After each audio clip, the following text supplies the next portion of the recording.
How's it going, guys? My name's Wilson. Scottie Pippen in the headlines 2021, angry, frustrated, emotional, and even bashing his former teammate Michael Jordan, unhappy about the last dance, and saying all sorts of ridiculous nonsense about Phil Jackson. If there was any NBA legend who's rooting his image after retirement, it's Scottie Pippen. When Scottie's on TV, known for changing his opinions every couple months, assuming we all have short attention spans, but the receipts never go away, one of the most controversial all-time greats. Many Pippen enthusiasts believe he's top 20 player all time, but some don't even think he's top 50. But today, let's take a look at all of Scottie Pippen's 6 NBA finals and analyze how good he really was in those championship games. Starting from 1991 versus the Lakers, of course MJ Finals MVP with those insane numbers and efficiency. Pippen meanwhile a case for being the second best player in the series, averages of nearly 21 points, a series high 9.5 rebounds, 6.5 assists, 2.5 steals and a block. First finals game just decent, 19-7-5 on 2 blocks, 7 of 19 shooting. While Scottie earned plenty of praises that series for guarding Magic Johnson and D'ing him up, game 2 all the defensive clips, moving his feet, staying in front, the size and quickness definitely bothered Magic, but to act like it wasn't mostly Jordan and all Pippen guarding Magic, a false narrative due to Jordan's foul troubles game 1. Johnson only attempted 5 total shots that game, Bulls 2-point loss. Phil Jackson then decided to put Scottie on Magic game 2. Jordan picked up 2 fouls at the 4-minute mark of the first. Pippen took the assignments, did amazing. Johnson held to 14 points on 4 of 13 shooting. Pippen a solid 20.5 rebound, 10 assist game, but Jordan went absolutely bananas, a 33.7 rebound, 13 assists, 15 of 18 masterpiece. MJ, not assigned to guard the greatest point guard that game, had all the offensive lift to dominate. Game 3, Jordan 29, 9, 9 and 4, shot just 11 of 28. Pippen 19, 13, 5 and 4 steals. Magic a solid 22 and 10, but mostly Jordan guarding Johnson that game. MJ also hit the game tying jumper to send the game to OT. While game 4, Jordan once again dominated, 28 points, 13 dimes, 11 of 20. Pippen a casual 14, 9 and 6, easy Bulls win, but Scottie absolutely deserved his praise. Game 5 has just as good a stat line as MJ, game high 32 points, 13 boards, 7 assists, 5 steals. Jordan 30, 4, 10 and 5. The absence of Scott and Worthy, the clinching game for the Bulls, Jordan mainly guarded Magic for the series. In the post-game celebration, Pippen himself even stated this. Thoughts on your role defensively on Magic, that big switch before game 2? Well, it has helped us out a lot. I think Michael realized that by stepping up and putting a lot more pressure on Magic, and I think that's why Phil stuck with Michael, because he was able to put a lot more pressure than what he did in game 1. Scottie, congratulations. Thanks a lot. Despite an amazing series, most finals MVPs would have had better numbers and made a bigger impact, although Scottie deserved his flowers and proved worthy of his all-defensive team status, nowhere near MJ. 1992, Pippen once again balled out, excellent all-around numbers, averages nearly 21 points, 8 boards, nearly 8 dimes, 1.5 steals. Although he led the Bulls in rebounds, assists, and blocks while shooting 48%, teammate MJ averaged a ridiculous 36 points on 53, 43, 89. Absolutely destroyed Clyde Drexler, who averaged 25, 8 and 5. An argument can be made for Pippen being the second best player that series over Drexler. Pippen more efficient, Drexler's athleticism wasn't the same as the 80s. Had a hard time going through the younger legs of MJ and Pippen. Scottie a terrific 24.9 rebound, 10 assists game 2, but Jordan netted in 35 of his 39 in the first half. While game 2, Pippen struggled, 16, 8 and 10 with 6 turnovers on 6 of 19 shooting. Jordan 39 points, 10 dimes on 50% shooting in the Bulls OT loss. Scottie a solid 18, 8 and 7 game 3, comfortable win. MJ 26, his lowest scoring game of the series. Pippen followed up with a 17, 9 and 6 game 4. Jordan 32 in the 5-point loss. Game 5 was mostly MJ. Masterpiece 46 points. Despite playing through an ankle injury, Pippen had a solid 24, 11 and 9. Drexler 30 points and 10 dimes. The closeout, Scottie balled out, 26 big points on 17 shots. Jordan had 33. Bulls down 15 entering the 4th. Portland on their way forcing a game 7. Start of the quarter, Jordan on the bench. Pippen drew triple teams, forced turnovers. The aggressive Scottie scored on Drexler a couple times, sweet post moves in a span of a 3:30 mark, led the Bulls to a 14-2 run to cut the deficit to 3. Even with MJ back, Scottie continued the onslaught, 11 of his 26 in the final period. Jordan sealed the deal, scoring scoring 10 of the Bulls' final 12. The closeout, Pippen and the role players of Armstrong, Williams, King, and Hansen deserve more props that wasn't shown in The Last Dance because of course it was mainly a Michael Jordan documentary and not the entire Chicago Bulls. Last Dance mostly featured MJ, rightfully so, which was why Pippen was ticked off. Scottie played like a superstar when needed down the stretch, but Jordan's 36-point average that series can't deny that level of greatness. 1993 Finals, Phoenix Suns, MJ led the Bulls in scoring every one of these games. Pippen again, fantastic all-around numbers, over 21 points, 9 rebounds, nearly 8 assists, 2 steals, and a block, 44% shooting, but the GOAT did GOAT things, averaged 41, over 8 and 6 on 51% shooting. Prime MJ simply indestructible, while MVP Barkley had himself a respectable series, averaged over 27 and 13, 5.5 assists. Game 1, Pippen had 27, 9 and 5, 12 of 20 from the field, a convincing win, matching MJ from a stats perspective. But Game 2, Scottie scored just 15 points, 12 and 12, overshadowed by Jordan's ridiculous 42, 12 and 9. MJ single-handedly matched Barkley's 42, Bulls 3-point win, up 2-0. Pippen a near triple-double Game 3. Played 56 minutes, put up 26, 10 and 9, 3 blocks, but just shot 12 of 35 from the field. Jordan 44 points on 43 shots. Suns won double overtime to survive, but the Bulls needed Scottie to score just 14 points the 4th game due to Jordan's ridiculous all-time great status, 55-point explosion. Horace Grant overshadowed 17 and 16. Barkley's 32-point triple-double not enough. MJ deserved all the credit for taking over. The 5th game, Bulls came up short. Pippen 22, 6 and 5. A nasty dunk on rookie Oliver Miller. Jordan netted in 41, his 4th consecutive 40-point game of the series. Most of the role players struggled outside of Paxson.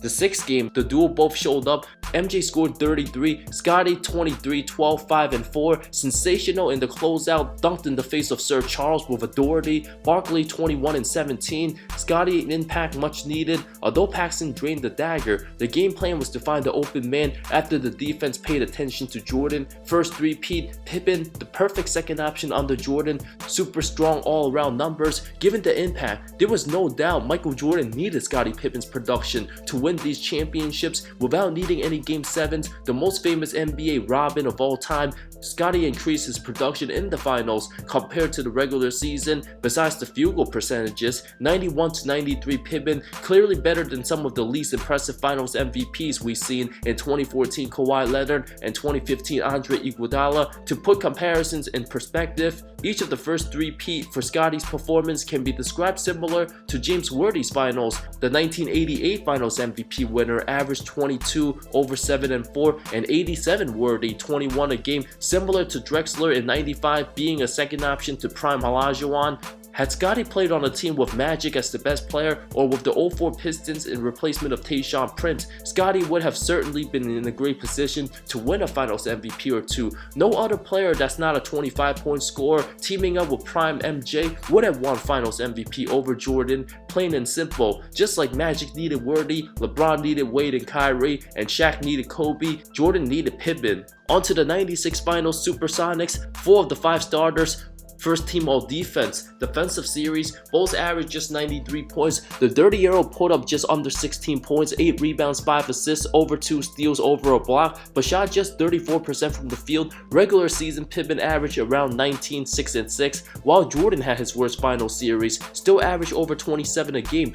If Pippen played the way the first 3 finals in 96, with MJ a little off his game, Scottie could have possibly won a Finals MVP, while Prime Shawn Kemp, a beast, put up 23 and 10 on 55% shooting. Rodman grabbed 15 rebounds a game. Although Scottie left 4 of the 5 stats categories over MJ, shooting 34% and attempting 99 shots on just 94 total points, no chance he deserved considerations for Finals MVP. As a result, Jordan earned 6 of the Finals MVP votes, Shawn Kemp had 3, Rodman 2, Scottie even had a single-digit output, 9 points, 4 of 17 shooting Game 4, 5 of 20 Game 5, and OK 17 point to close out Game 6. One could argue Pippen was the 5th most impactful player in the series, behind Jordan, Kemp, Payton, and Rodman. 97 Finals, 69 win Bulls against Karl Malone's Jazz. Jordan and Malone, 2 of the best in the game. MJ averaged over 32, 7 and 6. Scottie 20 points, over 8 rebounds. nearly 2 steals and 2 blocks. Brilliant on D, shot 42%. Malone averaged 24 and 10. Pippen, amazing game 1, nearly identical to Jordan. 27 points, 9 rebounds, 3 steals, 4 blocks, including trash talking Malone, taunting the mailman, saying he doesn't deliver on Sundays. Tie game, a chance for the lead. Malone proceeded to miss both free throws, only for Jordan to win it at the buzzer, while Scottie struggled game 2 with 10 points on 4 of 13. MJ's 38, 13 and 9 led to a commanding 2-0 lead. Pippen actually outscored Jordan 27-26 the third game, but Malone 37 too much. Game 4, Scottie 16 and 10 came up short. Pivotal game 5, known as the flu game, it was supposed to be Pippen's time to shine, with Jordan's status uncertain, but of course the goal dominated with 38 of his own. Pippen 17 and 10, just 5 of 17 shooting. His best highlight jamming on Karl Malone, MJ the aggressor. While game 6, Scottie 23 and 9, but Jordan 39-point closeout. No comparison between the two. Pippen played like a top 10 player in the league and closed out the series with a clutch steal leading up to the Tony Kukoc fast break dunk to seal title number 5, but Jordan simply the best.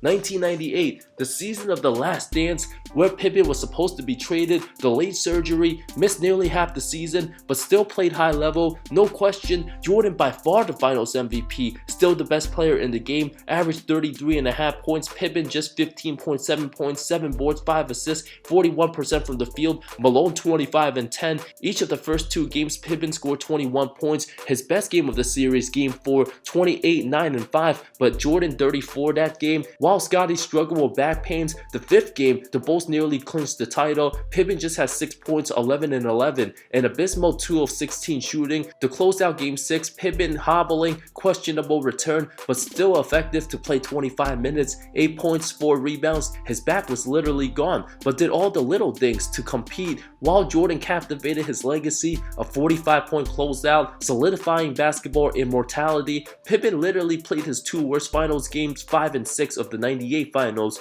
Through the first 4 games, Pippen had a case building for finals MVP, according to some writers back then. The closest discussion Pippen ever had to sniffing being in a finals MVP conversation. After game 4 of the 98 finals, Scottie averaged 20 points on insane defense, Jordan 32. Scottie's a combination of his lockdown of the Pacers series, that is. At least there was a little bit of hype in Scottie perhaps winning the award, but the hype quickly went away after MJ netting in 73 points the final 2 games, Pippen just a total of 14. Scottie absolutely deserved praise for putting his body on the line. Drew 4 charges in game 3. All that contact from the muscular 6'9 Malone likely led to Pippen being banged up. All in all, Pippen played the perfect number 2 role as a Swiss Army knife, rebounded, played the point forward, a terror on D, a great compliment to the best offensive player the game has ever seen. None of these finals can anybody make the argument for Scottie Pippen as finals MVP over Michael Jordan, but Scottie did play well for the most part and deserved his props. If I were to rank Pippen's finals from best to worst, I'm going with number 1, 92 versus Portland when he ignited the 4th quarter comeback of game 6, averaged 21, 8 and 8, terrific all-around numbers. Number 2, the 91 finals, 21 points, over 9 and 8, 2.5 steals, plus the 32-point closeout. While 93, his highest scoring finals, averaged over 21 points, 9 rebounds and 8 assists. But each of those years, prime MJ averaged between 31 to 41 a game on great efficiency, just as good on D as Scottie. 97 finals, 20 points, over 8 dimes, nearly 2 blocks, while 98 was great through the first 4 games before an awful game 5 and low numbers game 6 with back injury. 96 being Jordan's worst finals, also Pippen's worst finals, put up under 16 a game on 34% shooting, 5 more shot attempts than points total. With the Sonics double teaming MJ, Jordan was expected to struggle and miss some shots, but Pippen didn't take much advantage of capitalizing. In my personal opinion, all the years Pippen won a ring, Scottie was a top 10 player 4 of these 6 years, 92, 93, 96, and 97, arguably a top 5 player in 94, the year Jordan didn't play. Only the likes of Hakeem, Robinson, and Shaq were the ones clearly better than Pippen in 94. As for 91, Jordan, Magic, Malone, Barkley, Robinson, Ewing, Drexler, Wilkins, Olajuwon, and Isaiah Thomas, all better than Pippen. That's 10 players right there without any bias. Let me know your thoughts on the comments below. The closest comparison for a number 1 to a number 2 option, from best player to a top 10 in terms of Jordan to Pippen, Olajuwon and Drexler 95. Clyde a borderline top 10 player by then, Kobe to Pau Gasol in those 2 championships, or LeBron to D-Wade in 2012 and 2013, the gap from the very best player to a top 10 level player. Thank you so much for watching this video. Scottie Pippen deserves praise for his excellent all-around performances in critical games. Although Jordan closed the deal with the clutch jumpers, Pippen's all-around impact, tenacious defense, and sacrifice should never be ignored. For every one of Michael Jordan's championships, Scottie Pippen's names deserve to be mentioned. Although he was nowhere close to being as near as good as MJ, being a top 10 player in the league for 4 of those 6 rings makes Pippen a first ballot Hall of Famer, 3 All-NBA first teams, being the best small forward of his generation. As many first teams as guys like Allen Iverson and Steve Nash, 2 guys who are in the top 10 in the 2000s. I also made a past video on ranking the 10 best players in the 90s decade. If you want to know where I rank Pippen, just click on the link above. Once again, thank you so much for watching this video. I love all of you. See you next time.